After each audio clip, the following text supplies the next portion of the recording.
Government has resolved to put in place stringent measures to strengthen efforts in fighting the scourge of drug and substance abuse in the country.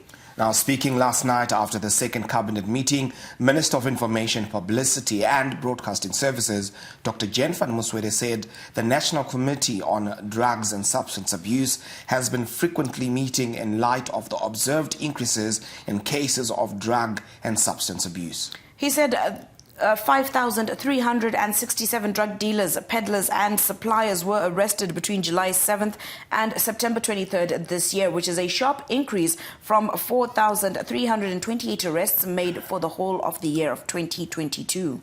Cabinet agreed that all idle provincial COVID-19 isolation centers will be converted into rehabilitation centers. More resources will be mobilized, and Dr. Agnes Mahomva will be appointed the national coordinator of the Inter-Ministerial Task Force on Drugs and Substance Abuse.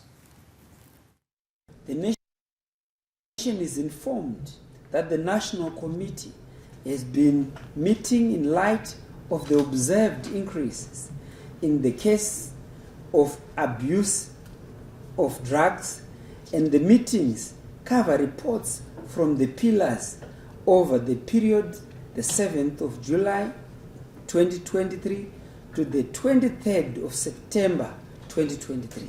The pillars of the National Committee are as follows: the supply reduction pillar, the demand reduction pillar, the harm reduction pillar, the treatment and rehabilitation pillar, the psychosocial support pillar, the community reintegration pillar, and the media and information pillar.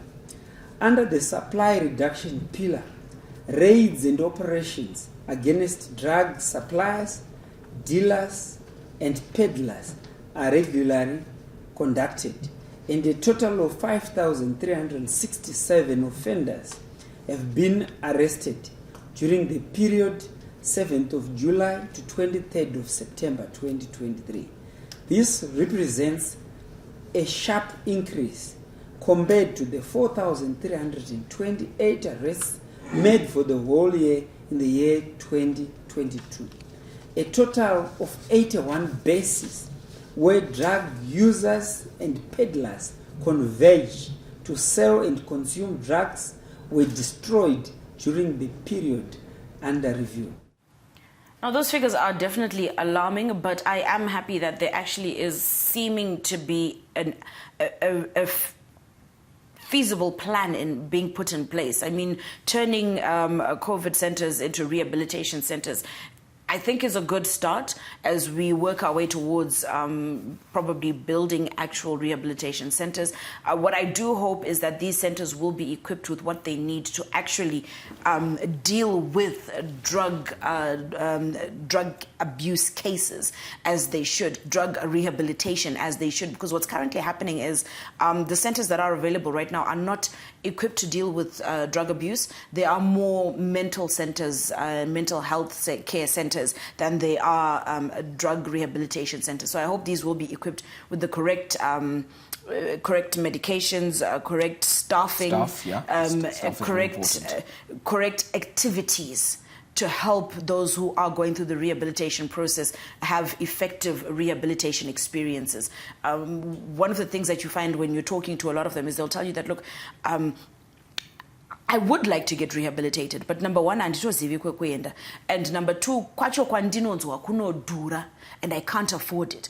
So if we have more of these centers, I'm sure, it will create a situation where it becomes a lot more affordable and more of our people are able to get help to wean off of those drugs that are actually destroying their lives. Indeed, quite a concerning, I was looking at the statistics. They were saying that in just 3 months, we have exceeded the 2022 arrests, and that gives you the picture, that paints the picture. ZTN get the picture. It gives you that picture of the extent of the severity of the level of drug abuse that we've actually got here in the country. And so at least there is some degree of effort that's being made and some element of recourse. But also at the same time, over and beyond that, I also think that it goes over and beyond these facilities that we've got. I think even at a town planning level, it's very, very important for us to ensure that we don't turn every recreational space into a residential space, because, if you look at the conventional sense of some of these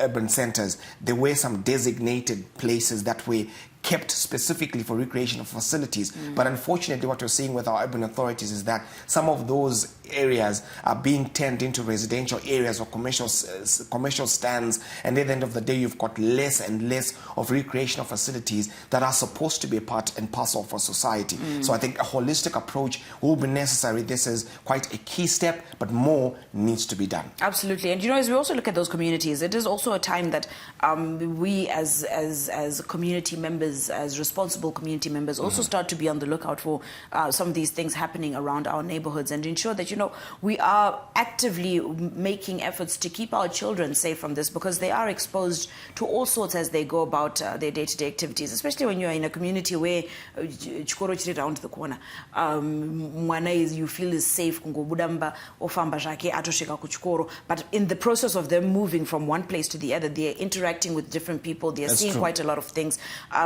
We need to make sure that they are safe from some of these. Also ensuring that they have the knowledge at hand from as early as possible with age-appropriate language. It's the same issue when you talk about sexual and reproductive health. Talking to our children in a manner that is appropriate for their age and a language that they understand, in order to ensure they have the information at hand, they're well protected, and they know what they shouldn't be doing, and they know when something is being done to them that shouldn't be done to them. So these are all efforts that we need to become involved in. We can't just sit back and say, well, look, the government is going to take care of the issue of drugs in our communities. The government is going to take care of issues of sexual abuse in our communities. We have to get involved. We have to take active stances to make sure we are protecting not just our children, but our neighbors' children as well. Because I remember growing up, we lived in neighborhoods where if you were misbehaving, whether you were down the road or you were right by your gate, whoever saw you and there was an adult was in a position to punish you, and they'd come and explain to their parents that, no, listen, this is what happened and this is why I punished your child. Right. And it was perfectly normal. And as a result, I think we're pretty great, upstanding citizens. But those are discussions that, of course, we must be carrying on as we continue, not just today, but continuously throughout our lifespan, for as long as we have these situations in our communities.